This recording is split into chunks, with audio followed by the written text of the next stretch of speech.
할렐루야. 그럼 방금 찬양했던 찬양의 제목 혹시 보신 분 계세요? 소풍이입니다. 여러분, 소풍이 뭔가요? 저도 어렸을 때 소풍 가기 전날은 항상 가슴이 설렜던 기억이 납니다. 소풍 가기 전에 항상 기분이 들뜨고 설레고, 지금도 그런 것 같아요. 저희 아이들도 보면 평상시엔 학교 가라고 일어나면 잘 못 일어나는 애들도 소풍 가고 수학여행 갈 때는 벌떡벌떡 일어나더라고요. 깨우지도 않아도. 나를 설레게 하고 나를 즐겁게 하는 거, 기쁨으로 갈 수 있는 거, 그게 소풍이잖아요. 친구들과 함께 즐거운 시간을 보내는 거, 그게 소풍입니다. 근데 여러분의 인생이 과연 소풍 같으세요? 아니면 그냥 평범하고 그냥 하루하루 지내는 것이 참 견디기 어렵고 그냥 무덤덤하고 그런 인생으로 살아가십니까? 여러분, 좋은 일 있다고 인생이 소풍 같은 것이 아니고요. 때때로 비가 오고 바람이 불어도, 아까 제가 예배 올라오는데 예배 올라가기 직전에 갑자기 후두두둑 하면 소나기가 막 내리더라고요. 여러분, 데이트할 때는요, 날 좋아도 기분 좋지만 비 와도 좋아요. 그걸 경험 안 해보셨나 봐요. 비 오면 비 오는 대로 깨르르 하면서 좋습니다. 여러분, 소풍이 그런 거예요. 소풍은 뭐 날씨 좋고 참 좋으면 좋겠지만 그렇지 않아도 같이 가는 사람과 함께 즐거움으로 가슴 설레게 갈 수 있는 것이 소풍인 것처럼, 우리의 인생이 소풍이 될 수 있는 이유는 주님이 계시기 때문에 우리가 소풍이 될 수 있습니다. 여러분의 인생길이 어떠한 인생길, 각자의 모습, 상황 다 다를지라도 주님이 계시니 소풍 같더라. 이 찬양의 고백처럼 우리의 인생을 이 땅에서도 하나님 나라를 누리며 소풍과 같이 기쁨과 감사함으로 주님과 걸어가시는 우리 복된 사랑하는 성도님들 되시기를 간절히 주님의 이름으로 축복합니다. 아멘. 여러분, 한번 여쭤볼게요. 요즘 최근에 여러분 이렇게 소풍처럼 가슴 설레었던 적 있으세요? 일부 예배 때 이렇게 여쭤봤더니 표정이 그러시더라고요. 나이가 몇 개인데 무슨 설레는 걸 얘기를 하는가, 이런 느낌으로 이런 반응을 하시더라고요. 요즘 최근에 여러분의 가슴을 설레게 하고 여러분 마음속에 기쁘게 여러분을 즐겁게 했던 그런 일들이 여러분 있으신지 모르겠습니다. 저는 요맘때쯤 되면요, 흥얼흥얼 거려지는 노래가 있어요. 여러분도 혹시 아시는지 모르겠어요. 흰 구름 뭉게뭉게 피는 하늘에 아침에 명랑하게 솟아오른다. 손에 손을 맞잡은 우리 어린이 발걸음 즐겁게 나아가는 곳, 즐거운 여름학교 하나님의 집, 진리의 성경 말씀 배우러 가자. 여름 성경학교 주제곡이거든. 어렸을 때 신앙생활 안 하신 분은 죄송합니다. 잘 모르실 수 있어요. 또 뭐 다른 교단에는 이 노래를 안 부르고 이제 장로교 통합 측에서 어렸을 때 이제 여름 성경학교 주제곡으로, 여름 성경학교 교과로 많이 불렀던 노래인데요. 저는 이 노래를 부를 때마다, 이 노래 기억날 때마다, 나이가 좀 드신 분들은 기억하시는 것 같아요. 세대 차이. 이 노래를 기억할 때마다, 흥얼흥얼 나올 때마다 그때 여름성경학교를 기다렸던 그 설렘의 마음들이 여전히 지금도 다시 생각날 때가 참 많습니다. 지금이야 애들이 워낙 교회에서 같이 성경학교 하는 것보다 즐길 거리, 좋을 거리 훨씬들이 많았지만, 저 어릴 때만 해도 친구들하고 동네에서 노는 것, 그리고 그때 이제 막 TV, 칼라 TV 막 나오기 시작해가지고 집에서 텔레비전 보고 만화 영화 보는 거, 그런 것이 유일한 즐거움이었을 때, 여름에 하는 성경학교는 참 큰 즐거움이고 기쁨이었어요. 게임도 하고 간식도 먹고 찬양도 율동도 하고, 그 여름성경학교 보내는 그 시간들이 참 즐거웠고, 또 여름성경학교 노래를 부를 때마다, 또 여름이 다가올 때마다 기대하고 설렜던 그런 마음들이 있습니다. 여러분도 그런 아마 추억들과 그런 기대들, 설레게 하셨던 여러 많은 일들이 있으시고 또 있으시리라 생각이 듭니다. 그런데 우리의 인생은 이렇게 우리를 가슴 설레게 하고 우리에게 즐거움과 기쁨을 주는 그런 일들만 일어나는 것은 아닙니다. 때때로 어떨 때는 가슴 아프고 슬프고, 또 때때로는 고통스럽고 아픔의 시간들을 보내야 할 때도 있습니다. 최근에 저도 어떤 가까운 지인분과 이렇게 통화를 하다가 그런 얘기를 하시더라고요. 어머니가 돌아가셨다고. 그래서 왜 얘기를 안 하셨냐 그랬더니, 어머니가 이제 권사님이셨는데 유지가 돌아가셨을 때 교회도 알리지 말고 조용하게 그냥 차분하게 그냥 장례를 치렀으면 좋겠다 해서 가까운 분에게도 알리시지도 않고, 교회 분들도 몇 분만 오셔서 이렇게 문상을 하시고 또 장례식 참석하시고 그리고 조용하게 장례를 치르셨다고. 근데 알고 봤더니 건강하셨는데, 이제 좀 연세는 좀 있으시지만 80 중반이시지만 갑작스럽게 이제 병 때문에 아프셨다고 그러면서 육종암 투병을 하셨다고 얘기를 하시더라고요. 육종암이 뭐냐면, 육종암이 이제 뼈에 생기면 골육종이라고 하고요.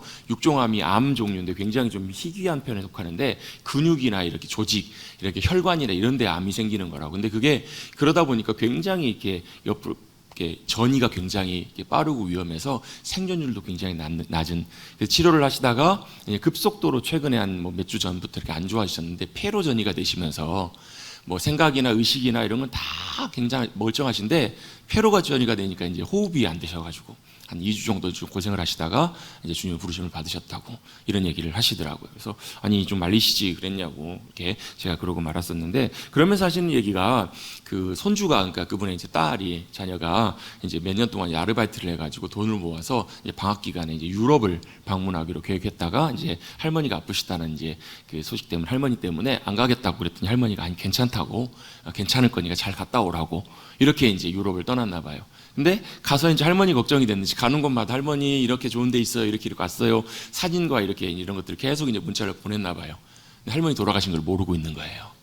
할머니가 돌아가셨는데 이제 알리지 않고, 왜냐하면 이제 또 이제 여행이 방해될까봐, 그래서 이제 좀 걱정이 되는 게 이제 곧 조만간에 이제 귀국하게 될 텐데 그 소식을 어떻게 알려야 될지 또 아마 얘기를 들으면 아마 또 많이 또 충격을 받고 놀래겠다, 이제 그런 얘기를, 그런 통화를 하게 되었습니다.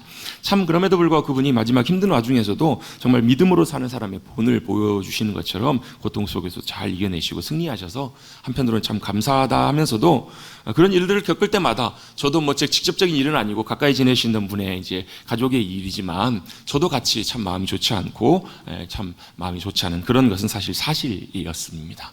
여러분, 이런 일들이 여러분 우리가 예측할 수 없는 우리의 인생의 범주 가운데 생기는 일들입니다. 기쁜 일, 좋은 일이 생기면 참 감사하겠지만 그렇지 않고 또 예측하기 어려운, 아프거나 힘들거나 어려운 일들을 당할 때 우리는 어떻게 대처해야 할까? 저는 우리 성도님들을 위해서 기도할 때마다 저는 꼭 이렇게 기도하는 편입니다. 하나님, 우리 성도님들, 우리 사랑하는 머릿돌 교회 가족들 한 분 한 분 위에 하나님의 은혜가 함께 해 주십시오 라고 기도합니다. 왜 이렇게 기도하는가? 이 하나님의 은혜는 뭐 구원을 향한 하나님의 우리의 선물이시기도 하지만 또한 이 하나님의 은혜가 우리 가운데 함께 해 주실 때 하나님의 도우심과 보호하심과 인도하심이 함께 해 주시기 때문에 그렇습니다. 하나님이 우리의 은혜 가운데 함께 해주시면 그 은혜를 통해서 하나님이 우리의 도우심의 손길, 또 우리를 보호하시고 지키시는, 역사하시는 주님의 함께하심이 나타나기 때문에 하나님의 은혜가 우리에게 참으로 필요합니다. 여러분, 오늘 본문의 3절 말씀을 같이 한번 읽어보시겠습니다. 3절 한번 읽어보겠습니다. 시작. 주여,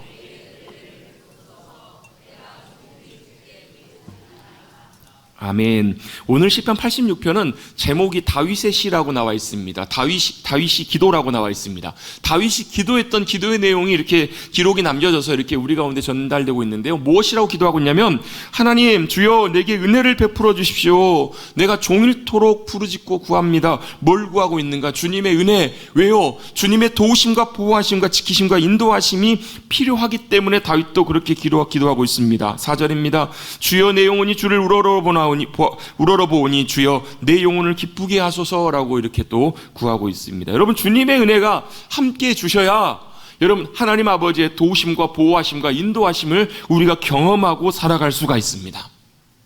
여러분, 우리가 그걸 믿어요. 하나님 계신다는 걸 알고 하나님 우리 보호하시고 지키신다는 걸 알고 믿지만, 정말로 우리가 그걸 은혜를 경험하기 위해서는 하나님의 은혜가 우리 가운데 실제로 함께 주셔야 되기 때문에 그래요.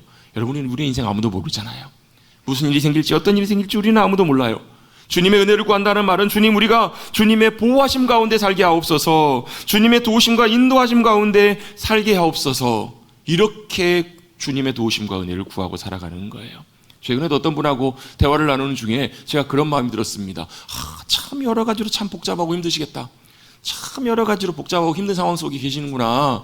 그러면 제가 해드릴 수 있는 것이 아무것도 없어요. 제가 뭘 했을까요? 주님 은혜로 함께 해주셔서 은혜로 도우시고 붙잡아 달라고. 왜요? 그렇게 되면요, 어떤 일이 벌어지냐면 참 이렇게도 못하고 저렇게도 못하고 이 일 터지면 어떻게 해야 될까 참 답이 안 나오는 상황 속에서 뭐가요? 주님이 도우시고 역사하시는 주님의 손길이 그때그때마다 함께해 주시는 그런 일들을 경험하게 돼요.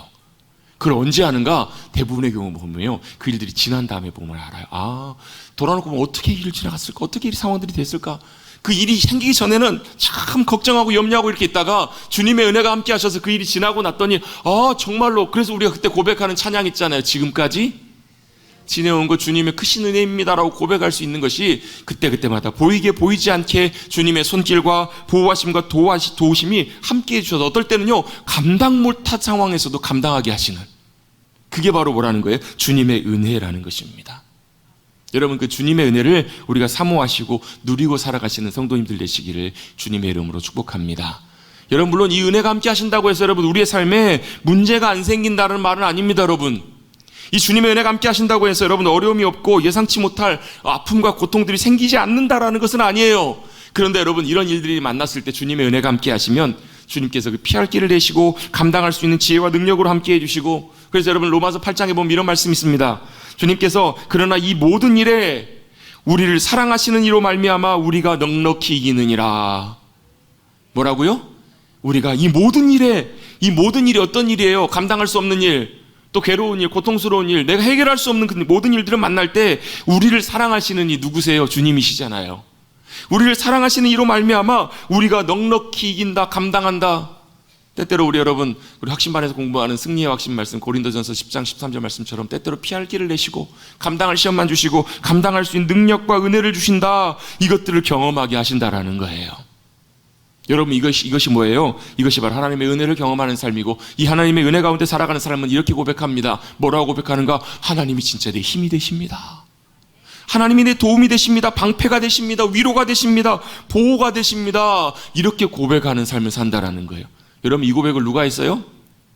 다윗이 했습니다. 시편 18편에 나의 힘이신 여호와여, 내가 주님을 사랑합니다. 여러분, 이 고백은요 그냥 피상적인, 여러분 그냥 머리에서 나온 고백이 아니에요. 여러분, 관념적인, 하나님이 내 힘이시구나. 여러분, 이 고백을 읽을 때 여러분, 우리는 나의 힘이신 여호와여, 내가 주님 사랑합니다. 주님은 나의 반석이시고 도움이시고 피할 바위가 되시고 뭐 힘이 되시고 능력이 되십니다. 이렇게 여러분 우리는 읽을지 모르지만 그 고백을 했던 다윗의 고백은 그렇지 않았을 거예요.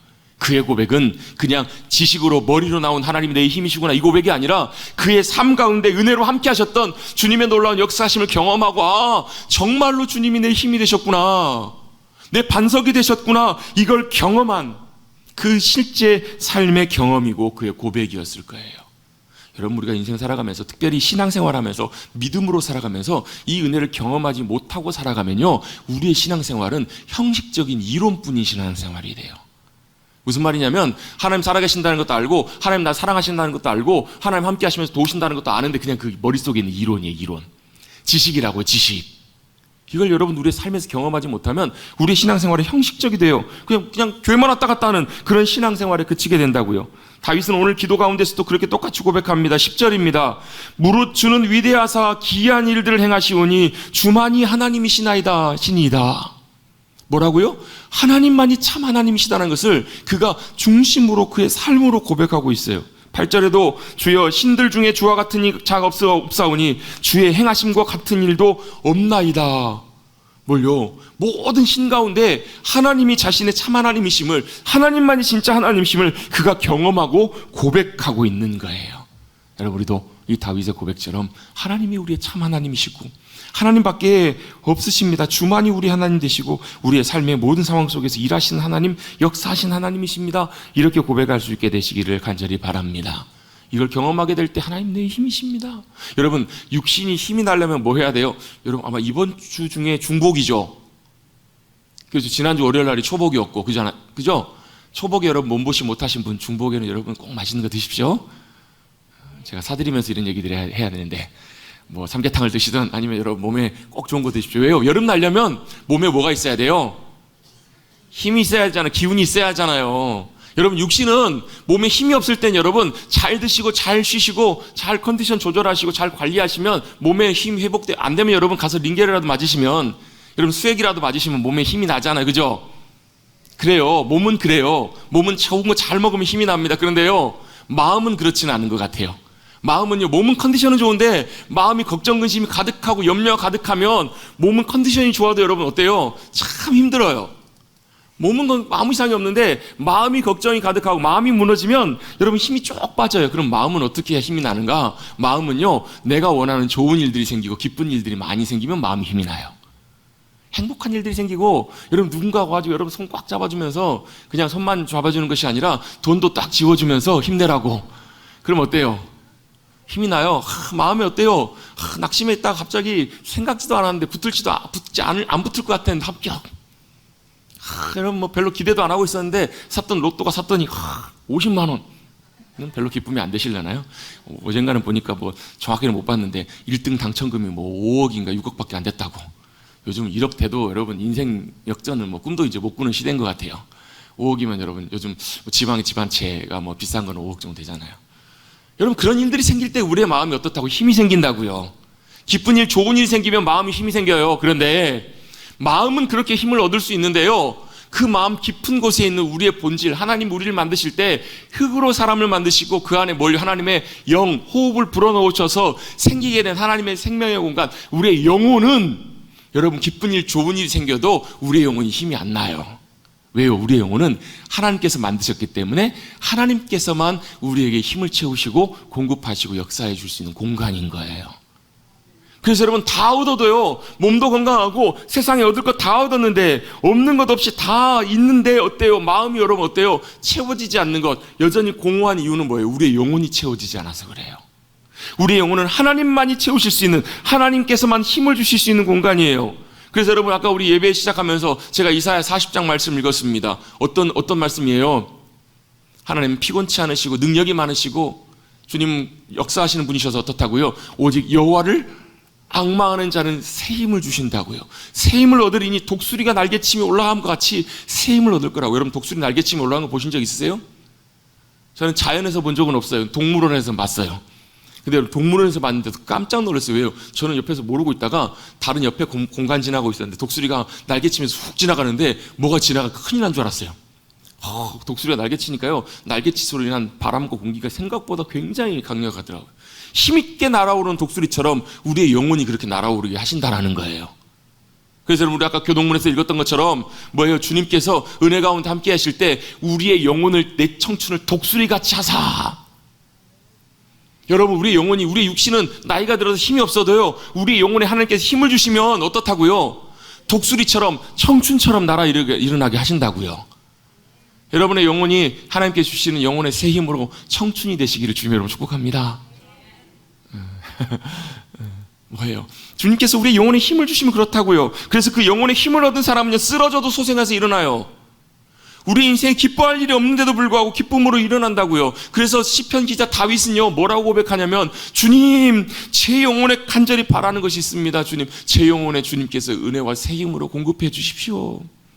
그걸 간절히 알았던 거예요. 다윗은 왕이었음에도 불구하고 세상을 다 얻어도 내 뜻대로 모든 것을 다 이뤘을지라도 내 영혼이 만족하지 못하면, 내 영혼이 주님이 주신 새 힘으로 채워지지 못하면 아무것도 아님을 다윗은 너무너무 잘 알고 있었기 때문에 주님을 간절히 원하고 주님의 도우심과 힘을 간절히 원했던 거예요. 똑같이 여러분, 시편에 고라 자손들이 썼던 시편 42편 말씀에도 보면요, 이렇게 말씀합니다. 주님, 제 영혼이 사슴이 시냇물을 찾는 것처럼 주님을 간절히 열망합니다. 여러분, 주님을 사모하고 구하고 찾는 10년 가운데 주님께서 우리의 영혼에 새 힘과 은혜로 충만하게 채워주실 줄로 믿습니다. 여러분, 우리가 주님 언제 찾아요? 큰일 생겼을 때만 주님 찾아요. 언제 기도해요? 절박할 때만 주님 기도하고 찾는다고요. 그래서 목사가요, 기도하라 기도하지 말아라고 해도 기도하실 때가 있어요. 일 터지면, 큰일 생기면 그래도 그때 기도하세요. 그래도 그때라도 기도하시면 참 다행이에요.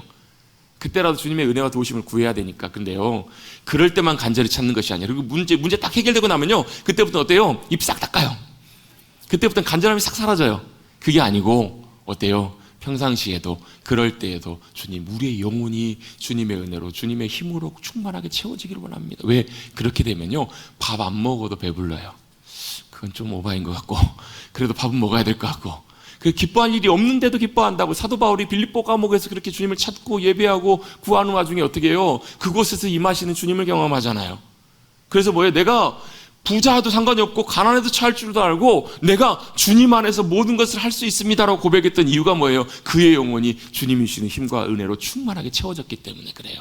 여러분, 그럴 때 항상 기뻐할 수 있습니다. 쉬지 말고 기도하고 주님 찾습니다. 그리고 범사에 감사하는 놀라운 일들이 일어난다라는 거예요. 여러분, 주님이 주시는 우리의 영혼에 채우시는 은혜와 새 힘으로 충만하게 채워주셔서 실제적으로 우리 가운데 역사하시고 함께 하시는 그 주님을 경험하시고 주님과 믿음으로 동행해 가시는, 함께 가시는 사랑하는 귀한 성도님들 되시기를 주님의 여러분 축복합니다. 그게 뭐라고요? 주님의 은혜라고요. 그게 바로 뭐예요? 우리의 영혼을 기쁘게 하시는 주님의 놀라운 도우심이라고 오늘 다윗은 그렇게 기도하며 고백하고 있습니다. 그것을 경험하고 살아가는 것이 너무너무 중요해요. 그게 없으면 우리의 삶이, 그냥 믿음의 삶이 그냥 겉모습만 믿음으로 살아가는 그 삶에 불과한다는 거예요. 그런데 여기서 한 가지 우리가 짚고 넘어갈 문제가 있습니다. 하나님은 우리에게 이런 은혜와 새 힘으로 함께 해주기를 원하시는데 이걸 방해하는 것들이 있습니다. 이걸 가로막고 이걸 못하게 하는 게 있어요. 그게 바로 뭐냐면, 저를 따라서 같이 한번 고백해 보시겠습니다. 죄. 그게 바로 뭐냐면 죄라는 거예요. 죄. 이 죄의 문제가 사실 우리가 죄에 대해서 정확하게 잘 알고 인식하고 잘 알고 있는 것이 너무너무 중요해요. 제가 이 말씀을 준비하면서 우리나라 법에서는 도대체 뭘 죄라고 하는가 한번 찾아봤더니요, 우리나라 형법에 죄를 분류를 해놨는데 대분류예요. 대분류. 그러니까 소분류 말고 작은 죄들 말고 죄목들 말고 큰 죄에 대한 항목을 나눠놨는데 몇 가지를 나눠놨냐면 42가지가 나눠져 있더라고요. 우리나라 형법에 죄라고 말해놓은 거에 42가지, 그 밑으로 또 다양한 자세한 죄들이 있어요. 저는 법을 공부해보진 않았기 때문에 잘 모르지만 큰 죄만 해도 42가지가 있더라고요. 그거 말고도 더 많은 죄가 당연히 있겠죠. 여러분, 죄 짓지 마십시다. 왜요? 법에 나와 있는 형법에 나와 있는 죄를 지으면 뭘 해야 돼요?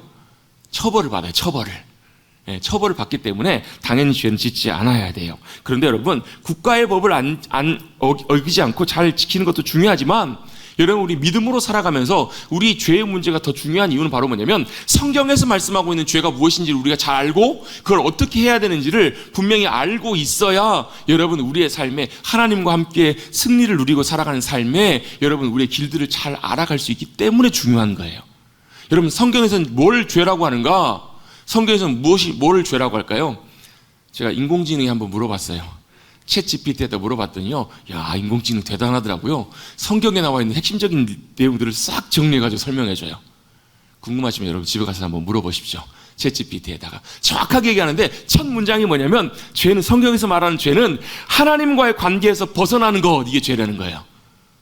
야, 기가 막히게 표현하고 있어요. 하나님과의 관계에서 벗어나게 하는 행위나 어떤 상태를 죄라고 이렇게 설명하고 있더라고요. 그러면서 몇 가지를 또 설명하는데요, 하나님께 반역하는 것, 하나님께 대한 불순종하는 것, 또 관역을 빗나가는 것, 또 어떤 것들이 있는가? 불법, 하나님의 법과 이 모든 것들을 어기고 하는 것, 이걸 죄라고 딱 설명을 해주더라고요. 야, 이거 인공지능이 신학교도 안 다녔는데 어떻게 기가 막히게 잘하나. 하여튼 앞으로는 참 대단한 세상이 될 것 같아요. 세상에 나와 있는 모든 지식과 이런 걸 다 이렇게 모아가지고 지가 알아서 잘 분석해서 정리하니까, 빅데이터를요.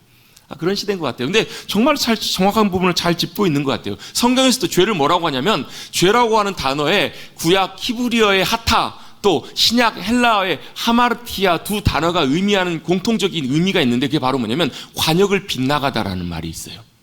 죄는 뭐냐면 관역을 빗나가는 게 죄예요. 뭐라고요? 죄가 관역을 빗나가는 거예요. 정확하게 관역을 향해서 날아가야 점수를 얻고, 이게 맞다. 요즘 이제 다음 주인가요? 다음 주 지나면 아마 파리올림픽 하는 것 같아요. 우리나라 올림픽 중에서 제일 금메달 많이 따는 종목이 양궁이잖아요. 우리나라 아무튼 민족은 옛날부터 활을 잘 쏜다는 게 무슨 말이에요? 아무리 잘 쏴도 관역을 못 맞추면, 옆에 사람 관역 맞추면 점수가 안 나와요. 없어요.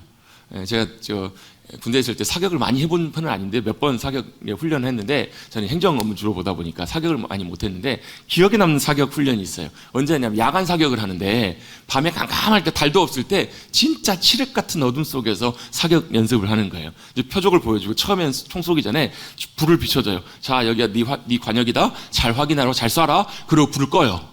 그리고 총을 쏴요. 다다다다닥 쐈는데, 분명히 10발을 쐈는데 누구 관역에 봤더니 15발이 나와 있는 거예요. 왜 그럴까요? 누군가가 넘이 내 관역에다가 총을 쏜 거예요. 내 관역에는 하나도 안 만져 있는 경우들도 있어요. 왜요? 관역을 빗나가면 그런 일들이 벌어져요.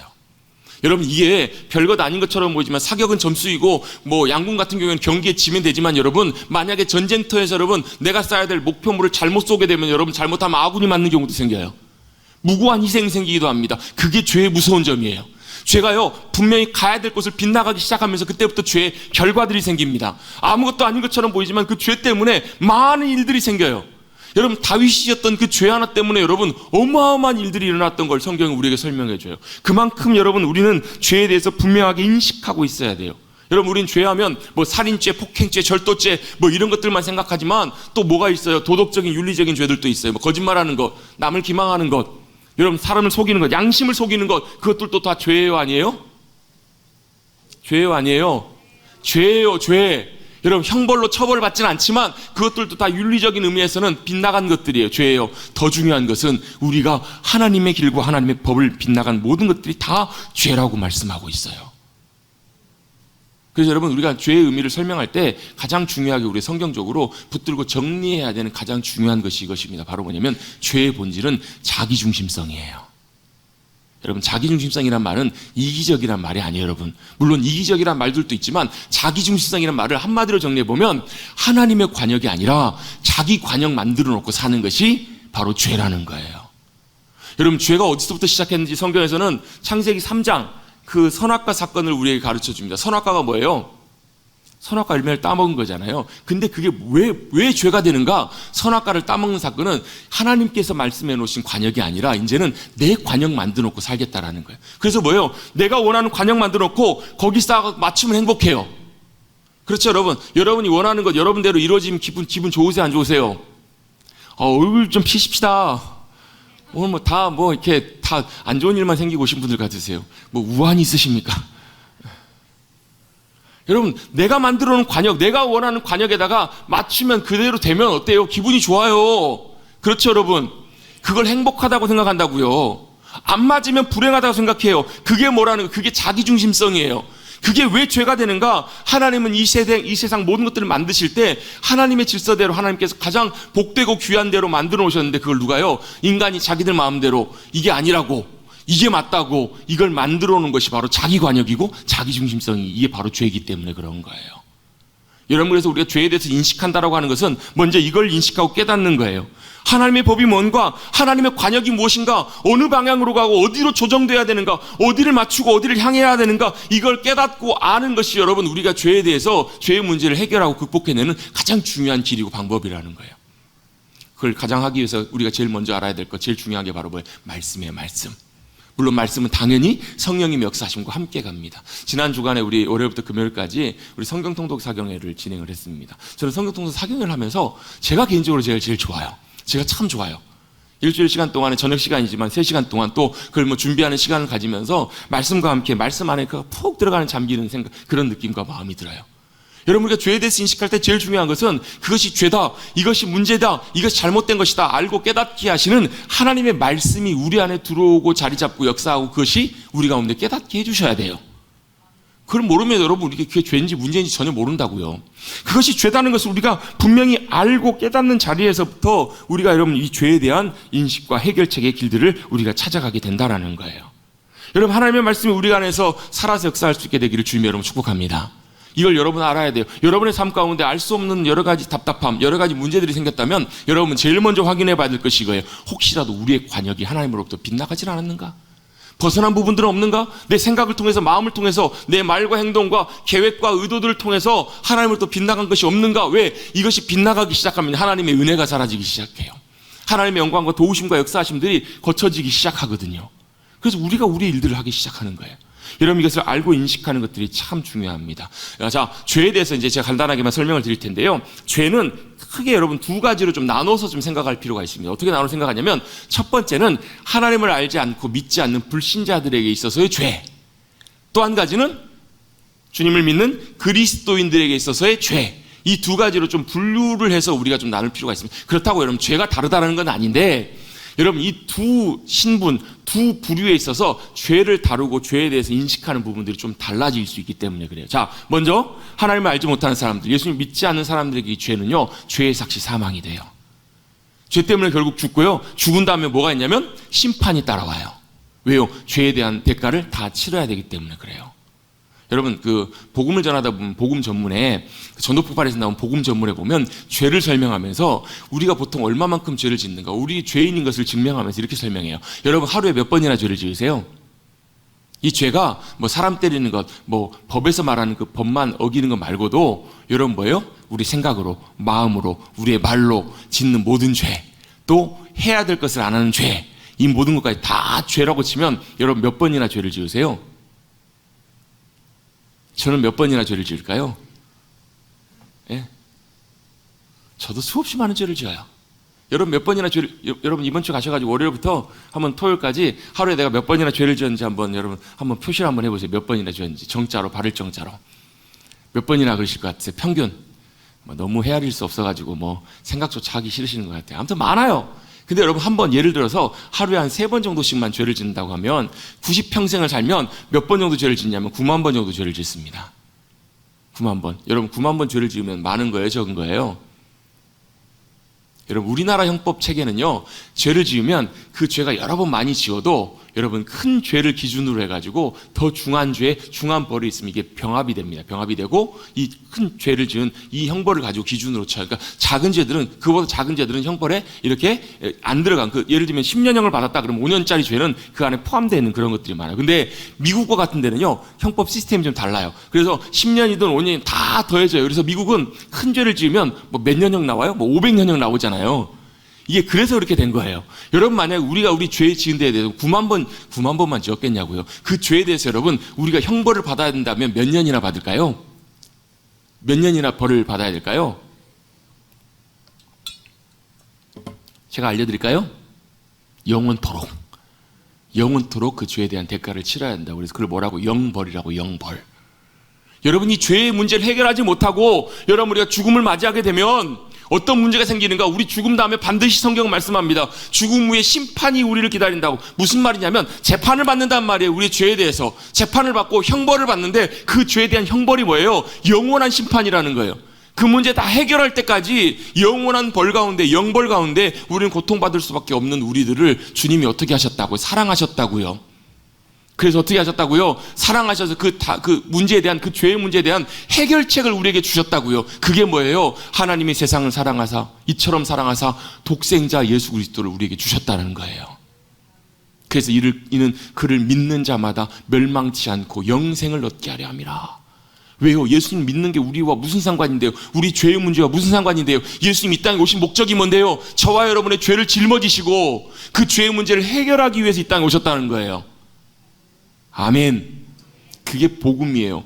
여러분 성경을 읽다 보면, 사복음서 읽다 보면 예수님이 공생의 사역을 시작하시기 전에 제일 먼저 하셨던 게 뭐냐면 요단강에 가서 요한에게 세례를 받으세요. 세례 요한이 깜짝 놀래요. 아니 제가 세례를 받아야지, 제가 주님께 세례를 받아야지 왜 당신이 제게 세례를 받고자 하십니까? 그랬더니 예수님께서 그렇게 하는 것이 하나님의 뜻이다. 그렇게 하나님의 뜻을 이루자 하면서 세례를 받으세요. 그 이유가 뭐예요? 예수님은 보통 세례는 자신의 죄와 허물과 모든 것들을 씻기 위해서, 정결케 되기 위해서 받는 것이 세례인데 예수님의 세례는 좀 다르셨어요. 무슨 세례를 받으셨냐면요, 이 세상에 있는 모든 죄를 다 전가하시고 짊어지시기 위해 세례를 받으신 거예요. 마치 재물에게 짐승을 잡을 때 죄 지은 사람이, 잘못한 사람이 짐승의 머리에 손을 얹고 주님 제가 죽어야 하지만 이 짐승이 죽으면서 이 짐승이 저의 죄를 대신 짊어지고 죽습니다. 이걸 전가하는 것처럼 예수님이 그렇게 모든 죄를, 그래서 세례요한이 뭐라고 하냐면 보라 세상 죄를 지고 가는 하나님의 어린 양이로다 이렇게 고백해요. 뭘 지고 간다고요? 세상 죄를, 저와 여러분의 모든 죄를 다 짊어지고 가신 분이 바로 누구시냐면 예수 그리스도시라는 거예요. 짊어지시고 뭐 하셨어요? 십자가에서 모든 벌을 다 받으시고 거기서 죽으셨다고요. 여러분 이 죽으신 것이 중요한 이유가 이거예요. 여러분 죄 지은 사람이 어때요? 최근에도 뭐 그런 뉴스들 많이 나오잖아요. 범죄자를 붙잡았는데 범죄자가 고발을 당했는데, 고소를 당했는데 어때요? 그 사람이 중간에 죽었어요. 스스로 자살을 했어요. 그럼 무슨 일이 벌어져요? 처벌을 할 수가 없어요. 왜? 공소권 없음. 이렇게 판결이 나요. 공소권 없음이란 말은 그 사람에 대해서 더 이상 죄의 판결을 물을 수가 없음. 왜요? 그 사람이 죽었으니까. 여러분 이것이 중요한 사실이 이거예요. 예수님이 십자가에 돌아가셨다는 사실이 예수님이 2000년 전에 돌아가신 것이 아니라 저와 여러분이 십자가에 죽었다라는 것, 그걸 의미하기 때문에 중요한 거예요. 여러분 이것이 복음입니다. 여러분 제가 목회하면서 성도님들이 신앙생활하면서 여러분이 복음에 대한 이해, 복음이 무엇인지를 여러분 알고 신앙생활하는 것이 정말 중요하다는 걸 많이 느껴요. 왜? 신앙생활을 오래 한 것 같은데 이 복음에 대한 이해가 없어요. 그래서 예수님이 내가 예수님 믿는다는 게 뭐고, 예수님이 내가 예수님 믿고 살아간다는 것이 무엇인지, 도대체 그 일이 나하고 무슨 상관인지 그걸 모르고 살아가는 경우들이 너무너무 많아요. 여러분 예수님이 십자가에 돌아가신 사건은요, 예수님이 죽으신 것이 아니라 저와 여러분을 대신해서 죽으신 거예요. 그게 무슨 말이냐면 저와 여러분이 예수님 십자가의 죽으심을 믿고 영접하고 받아들일 때 저와 여러분이 십자가에 죽은 것과 똑같이 되는 거예요. 고린도서 5장에서 이렇게 말씀합니다. 뭐라고 말씀하냐면 한 사람이 그리스도의 사랑이 우리를 강권하시는도다 이렇게 설명하거든요. 주님의 사랑이 저와 여러분을 강권하시고 강제적으로 붙잡아 주시고 권면하신다는 거. 뭘요? 한 사람이 죽은 즉 우리가 다 죽은 것과 같다라는 거예요. 왜? 예수님께서 죽으실 때 세상의 모든 죄, 저와 여러분의 모든 죄와 모든 것들 다 짊어지시고 저와 여러분이 죽어야 되는 그 자리에 대신 죽으셨기 때문에 그래요. 여러분 한번 여쭤볼게요. 그게 믿어지세요? 믿어지세요? 그걸 믿는 것이 복음을 믿는 거예요. 그걸 믿는 것이 예수님을 나의 구주로 믿는 거예요. 예수님이 나를 위해 십자가에 죽으셨군요. 한 사람이 십자가에 죽은 즉 우리가 다 죽은 거라고요. 그래서 저와 여러분이 어떻다고요? 예수님을 믿는다라는 것은 저와 여러분이 이미 죽은 거예요.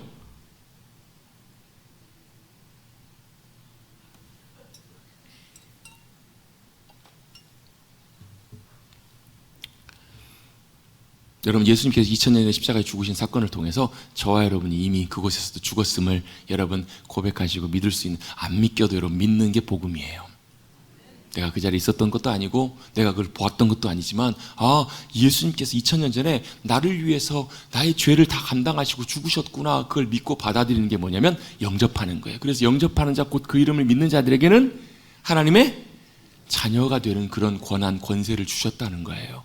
뭘 믿는 거예요? 뭘 영접하는 거예요? 주님이 나를 위해 죽으셔서 주님이 나의 뭐가 되신다고요? 구주가 되신다라는 것을 받고 인정하고 모셔드리는 것, 내 주님으로 모셔드리는 것, 그게 바로 복음을 믿는 거예요. 그러면 어떤 일이 벌어지냐면요, 놀라운 일들이 벌어져요. 우리가 뭐예요? 옛날 죄인으로 살았던 나는 죽었어요. 이미 법적으로 보면 죽은 자가 되는 거예요. 죽은 자가. 그리고 뭐가 돼요? 나는 새로운 피조물로 새롭게 태어난 존재. 그걸 뭐라고 하냐면 거듭남이라고 합니다. 니고데모가 예수님 찾아왔을 때 예수님께서 단도직입적으로 말씀하세요. 하나님 나라에 들어가는 것, 하나님 나라를 보는 것, 그것은 어떻게만 가능한가? 유일하게 딱 한 가지, 물과 성령으로 거듭나지 아니하면 못 본다라는 거예요. 여러분, 물과 성령으로 거듭나셨습니까? 여러분, 물과 성령으로 거듭난다는 말이 무슨 말이에요? 내가 세례를 받을 때 예수님이 나의 구주가 되십니다. 예수님이 나를 위해 죽으셨습니다. 내가 죽어야 되지만 예수님이 이미 죽으셨기 때문에 나는 나의 옛 과거의 옛 죄인은 죽었습니다. 그리고 이제 다시 하나님의 자녀로 새로 태어났습니다. 이걸 고백하는 것이 거듭남이에요. 여러분, 이걸 우리가 믿고 고백하고 내가 거듭난 존재임을 여러분 내가 인식할 수 있는 것, 깨닫고 고백할 수 있는 것, 그게 바로 뭐라고요? 그게 바로 믿음이고 그게 바로 복음입니다. 여러분, 이 복음의 은혜가 깨달아지시기를 간절히 주님의 여러분 축복합니다. 여러분, 여기서부터 신앙생활을 시작해요. 이게 첫 단계예요. 이게 믿음의 자리의 첫 단계입니다. 내가 하나님의 자녀가 되었구나, 내가 그리스도인, 내가 하나님의 백성이 되었구나. 이게 여러분 왜 중요한 이유는 바로 뭐냐면 이 구원의 문제는 우리의 신분이 바뀌는 문제이기 때문에 그래요. 제가 복음을 나누고 구원에 대한 부분을 나눌 때마다, 확신반을 나눌 때마다 첫 시간에 제가 강조하는 부분들이 있습니다. 뭐냐면 우리가 모습이 달라진 게 아니라고, 우리 상태가 달라진 게 아니라고요. 우리 법적인 신분이 바뀌었다고요. 뭘로 바뀌었는가? 옛날 죄인, 옛날 진노의 자식이었던 우리의 존재가, 신분이 뭘로 바뀌었냐면 하나님 나라의 백성으로, 하나님의 자녀로 신분이 변화되었다고요. 이렇기 때문에 이 신분이 변화된 증거가 뭐냐면 우리가 하나님을 아버지라고 부를 수 있어요. 이게 내가 신분이 바뀐 증거예요. 증거. 하나님이 내 아버지 되심이 믿어지는 것, 이게 내 신분이 바뀐 증거라고요. 이게 뭐가 중요한가? 왜 중요한가? 이게 신분이 바뀌었다는 말은 이미 여러분 우리가 감당해야 될 죄의 문제를 주님이 해결하신, 죄의 문제가 해결된 상태라는 거예요. 왜? 죄인은 하나님 앞에 나갈 수가 없어요. 죄의 문제를 해결하고 주님께서부터 우리를 의롭게 여겨주시는 그 문제가 해결된 사람만 주님 앞에 나갈 수가 있는 거예요. 이게 바로 복음이고 이게 바로 믿음으로 우리가 의롭게 된다라는 중요한 진리이고 사실이라는 거예요. 여러분, 우리의 신분이 예수 그리스도를 믿음으로 하나님의 자녀로 그리스도인으로 바뀌었음을 믿는 분들은 아멘으로 고백하시길 바랍니다. 아멘. 왜요? 내가 내 공로로 받는 게 아니라고요. 영접하는 자, 곧 그 이름을 믿는 자, 주님의 놀라운 이루신 공로, 주님의 은혜를 믿고 받아들이고 인정하고 고백하는, 믿음으로 그걸 인정하는 사람들이 믿고 고백한다고요. 근데 여러분, 여기서 잠깐 이제 다루려고 하는 부분이 이 부분입니다. 여러분, 죄인은요, 아직 하나님을 알지 못하는 사람, 예수 그리스도 믿지 않는 사람들이 이 죄의 문제를 본인이 다 책임져야 돼요. 근데 믿는 그리스도인들 누가 책임지셨다고요? 그리스도께서, 예수님이 책임지셨다고요. 근데 문제는 뭐냐면 우리 문제, 죄의 문제가 다 해결되었지만 여전히 죄를 짓는다는 거예요. 그래요, 안 그래요? 여전히 죄를 지어요. 여전히 죄를 짓는 이 문제를 우리는 그럼 어떻게 받아들이고 어떻게 해결할 것인가? 이 문제는 어떻게 해결하는 거냐면요, 우리가 주님 앞에 고백하고 나아가는 거예요. 그럼 주님 뭘 해주시는가? 우리를 지옥 보내시는 것이 아니라 씻으신다라는 거예요.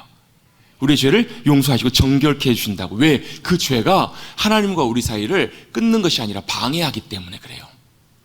하나님과 우리 사이를 끊는 것이 아니라 여러분 한번 여쭤볼게요. 여러분의 자녀들이 죄를 지었어요. 여러분 호적에서 파버리실래요? 여러분 자녀들이 여러분의 부모님에게 큰 죄를 지었어요. 그럼 어떻게 하실래요? 나 너 다시는 안 본다. 그런 분들도 있으실 수 있겠죠. 근데 우리 하나님 아버지는 좋으신 아버지세요. 선하신 아버지세요. 인자와 긍휼과 자비가 무궁하신 하나님이시라고. 그 말의 의미는 무슨 얘기냐면요, 하나님은 사랑으로 신실하게 우리와 함께 하신다는 거예요. 그 사랑이 변치 않는다는 말이에요. 그러면 그 문제를 어떻게 해결하기를 원하시는가? 그 문제를 주님께서 씻어주시고 정결케 해주기를 원하세요. 자, 애들이 밖에 나가 사고치고 들어왔어요. 온몸 진흙탕으로 다 엉망으로 만들었어요. 엉망으로 만들고 들어왔어요. 그럼 여러분 어떻게 하실래요? 그래도 여러분 손주가 그렇게 들어오면 어이구 내 새끼 하면서 안아주실래요? 안 안아주실래요? 안아주시죠? 근데 여러분 안아주기 전에 먼저 어떻게 해요? 어이구 내 새끼 하면서 먼저 데리고 와가지고 손발 씻깁니다. 더러운 옷을 갈아입힙니다. 그리고 깨끗하게 씻기고 나서 어이구 내 새끼 이렇게 합니다. 여러분, 이게 바로 그리스도인들의 죄의 문제라는 거예요. 여러분, 그리스도인이 죄의 문제가 다 해결됐어요. 여러분, 이 사건을 제일 잘 보여주는 사건이 어디냐면 베드로의 이야기예요. 예수님께서 잡히시기 전에 뭘 하시냐면 제자들의 발을 씻기십니다. 기억나시죠? 제자들 발을 씻길 때 베드로가 극구 부인합니다. 주님, 제 발을 어떻게 씻기시다니요? 아니, 어떻게 그런 일이 있을 수 있어요? 선생님 안 됩니다. 그랬더니 예수님 뭐라고 그러세요? 그럼 넌 나와 상관이 없다. 아니, 그러면 안 되겠네요. 베드로가 또 뭐라고 그래요? 그러면 주님 제 손만 말고요, 머리와 뭐 다 씻겨주세요. 발만 말고 머리와 다 씻겨주세요. 그때 주님이 이렇게 말씀하십니다. 야, 이미 목욕한 자는 그렇게 할 필요가 없다라는 거예요. 베드로가 지금 뭐 했다는 거예요? 베드로가 예수님 만나고 오기 전에 샤워 다 하고 왔네요. 그걸 의미하는 게 아니라는 거예요. 그 목욕이 여러분 뭐 샴푸질하고 이거 목욕이 아니라 뭐라는 거예요? 이미 베드로가 뭐 했다고요? 의롭게 되었다고요. 예수님 때문에 복음의 은혜로 의롭게 되었다라는 걸 예수님이 가르쳐 주신 거예요. 이미 목욕한 자는 그렇게 할 필요가 없어. 뭐만 하면 된다고요? 손과 발만 씻으면 돼. 왜 더럽혀진 발, 그걸로 여러분 주님과 식탁에 함께 나누는 것보다 씻고 주님 앞에 나가는 거. 그래서 여러분, 우리 그리스도인들이 짓는 죄의 문제는 뭐냐면 하나님과 우리 사이를 가로막는 방해물이에요. 방해물. 그럼 뭐 하면 돼요? 치우면 돼요. 씻으면 돼요. 어떻게 해요? 주님 앞에 가지고 나가는 거예요. 주님 앞에 고백하는 거예요. 인정하는 거예요. 그러면 어떻게 해요? 주님께서 씻겨주시고 아이고 내 사랑하는 아들, 내 사랑하는 딸 그렇게 안아주시고 붙들어 주시는 것, 그게 바로 주님의 용서이고 주님의 사죄의 은혜인 줄로 믿습니다. 그래서 오늘 본문의 5절 말씀 같이 한번 읽어보겠습니다. 5절 한번 읽어봅니다. 시작. 주는 선하사 사죄하기를 즐거워하시며. 아멘. 결론입니다. 뭐가 결론인가? 하나님은 뭐 하신 하나님이시냐면 선하신 분이셔서 사죄하기를, 용서해 주시기를, 죄를 용서해 주시기를 즐거워하시는 분이시라는 거예요. 봐보세요. 아멘 못 하시잖아요. 왜요? 우리는 하나님에 대해서 이렇게 인식하지 않거든요. 우리 하나님 앞에 죄 짓고 나갈 때마다 어떤 마음으로요? 송구스럽고 죄송하고 불편한 마음으로 나가. 죄에 대해서는 우리 분명히 그런 마음을 가져야 돼요. 죄의 심각성과 죄의 문제에 대해서는 우리 분명히 그런 마음을 가져야 되지만 하나님 마음은 어떤 마음이신가? 우리가 고백하고 인정하고 나아갈 때마다 주님은 뭐 하기를 즐거워하신다고요? 용서해 주기를 즐거워하신다고. 왜? 이미 우리의 모든 죄와 모든 허물을 아들 예수 그리스도를 통해서 그 문제를 해결하셨기 때문에 이제는 뭐만 하면 돼? 손만 씻으면 된다고요. 우리를 씻으시고 깨끗하게 하시고 안아주시고 더 가까이 우리를 붙잡아 주시기 위해서 그 일을 너무너무 기뻐하신다라는 거예요. 여러분, 얼마 전에 우리 아이가 이제 그 실수로 이제 팬티에다가 이제 변을 봤어요. 분리를 봤어요. 똥을 쌌습니다. 여러분 어떻게 해야 될까요? 어이구 내 새끼 똥 싸도 이쁘고. 그럴까요? 그래 안아줄까요? 먼저 뭘 해야 돼요? 먼저 씻겨야 돼요. 옷을 갈아입히고 씻겨야 돼요. 그리고 나서 꼭 안아주는 거예요. 그게 누구의 마음이시라고요? 하나님 아버지의 마음이시라고요. 그게 하나님의 사죄의 즐거움이시라는 거예요. 하나님이 왜 우리의 죄를 용서해 주기를 즐거워하시는가, 기뻐하시는가? 그 이유는 딱 한 가지예요. 뭘요? 우리가 주님 앞에 나아갈 때 주님 앞에 죄 때문에 우리의 더럽혀진 우리의 마음, 우리의 생각, 우리의 손과 발을 뭐 하시기 원하시는 거예요? 깨끗하게 씻으시고. 그래서 여러분, 아까 제가 사죄의 말씀을 할 때 읽었던 요한일서 1장 9절 말씀이 그 말씀이에요. 만일 우리가 우리의 죄를 자백한다는 말은 스스로 인정하고 고백하고 주님 앞에 나아가면, 주님의 용서와 은혜를 구하면 주님은 미쁘시고 의로우사, 미쁘시다는 말은 신실하신단 말이에요. 신실하시다는 말은 그 자리에 계신다고요. 변치 않게 우리를 받아주시고 기다려주시고 안아주신다고. 신실하시고 어떠시다고? 의로우셔서 우리의 모든 죄를 사하시고, 우리의 죄를 사하실 뿐만 아니라 뭐 하시냐면 그 다음에 우리를 모든 불의에서 깨끗하게 해주시는 분이 우리의 주님이시라고요. 왜요? 그렇게 우리의 죄를 사하시고 깨끗하게 해주시면 우리와 주님의 관계가 더 가까워지고 회복돼요. 더 가까워지는 거예요. 그리고 우리는 어때요? 그 죄로부터 자유케 하며 놀라운 은혜를 누리게 되기 때문에 그래요. 여러분, 죄를 지으면요, 죄가 우리를 붙잡습니다. 죄가 우리를 꽁꽁 묶어요. 우리를 얽어맵니다. 근데 여러분, 우리 죄를 주님 앞에 아뢰고 주님께서 우리의 죄를 사하시고 우리를 깨끗하게 해주시면 그 죄로부터 어떻게 되면 자유케 됩니다. 우리가 그 모든 문제로부터 자유케 되고 온전케 되어 하나님이 참 기뻐하시고 즐거워하세요. 여러분, 죄에 담아두지 마십시다. 죄에 여러분이 꼭 붙들고 있지 마십시다. 여러분, 나도 모르게 내 안에 있는 죄들도 있어요. 그걸 주님께 깨닫게 해달라고, 알게 해달라고 구하고 점검해 보십시다. 그리고 나서 그 죄의 문제를 가지고 주님 앞에 가지고 나가면 주님이 어떻게 하신다고요? 우리의 죄를 용서하시고 사하시고 깨끗게 하셔서 정결케 하셔서 주님께서 더욱더 귀하게 우리를 온전케 하시고 하나님의 큰 은혜와 사랑의 손길로 우리를 붙잡아 주실 줄로 믿습니다. 이게 바로 우리 그리스도인들의 죄의 문제예요. 여러분, 우리 그리스도인들이 죄를 짓는다고 해서 그냥 하나님께서 우리 지옥 보내시지 않으세요. 기다리세요. 뭐 하시도록? 그 문제를 가지고 나오도록, 죄의 문제를 가지고 주님 앞에 나갈 때마다, 주님 앞에 고백하고 인정할 때마다. 그래서 여러분, 여기서 뭐가 중요하다고? 말씀과 성령의 역사심이 중요하다고요.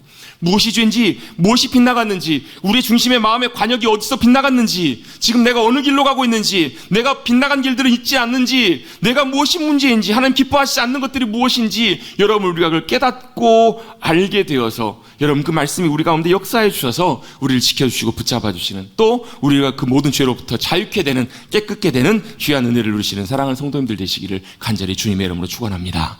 여러분의 근본적인 문제는 예수 그리스도께서 해결하셨습니다.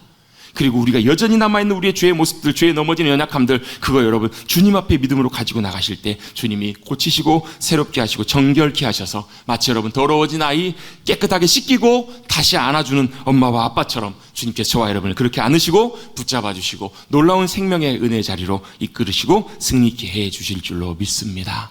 여러분, 그 은혜를 누리시고 경험하시는 사랑하는 성도님들 되시기를 간절히 주님의 이름으로 축복합니다. 그게 뭐예요? 그게 주님이 우리의 용서하시는 사랑이에요. 그걸 즐거워하신다고요. 여러분, 오늘 이 말씀 꼭 기억하십시다. 5절 다시 한번 읽어보겠습니다. 한번 5절 말씀 있습니다. 시작. 주는 선하사 사죄하기를 즐거워하시며 주께 부르짖는 자에게 아멘. 주님이 뭘 기뻐하신다고요? 사죄하기를. 주님이 우리가 주님 앞에 우리의 죄와 허물을 가지고 나가면 사죄하기를, 용서하기를 즐거워하시고 기뻐하신다고요. 그렇게 기뻐하신 주님께서 우리를 더욱더 붙잡아 주시고 인도해 주셔서 승리의 자리, 복된 자리로 나아가게 인도해 주실 줄로 믿습니다. 그 주님과 함께 승리하시는 사랑하는 성도님들 되시기를 다시 한번 주님의 이름으로 축복합니다. 기도하겠습니다. 주님 감사합니다.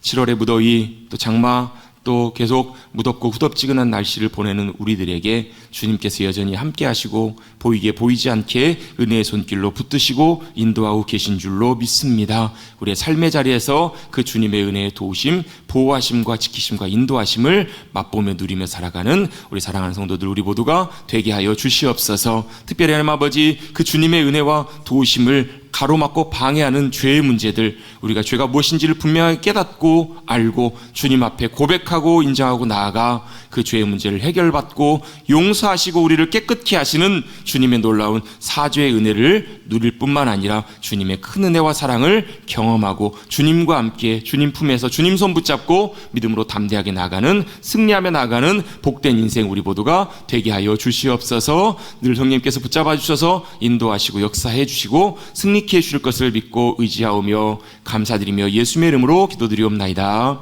아멘.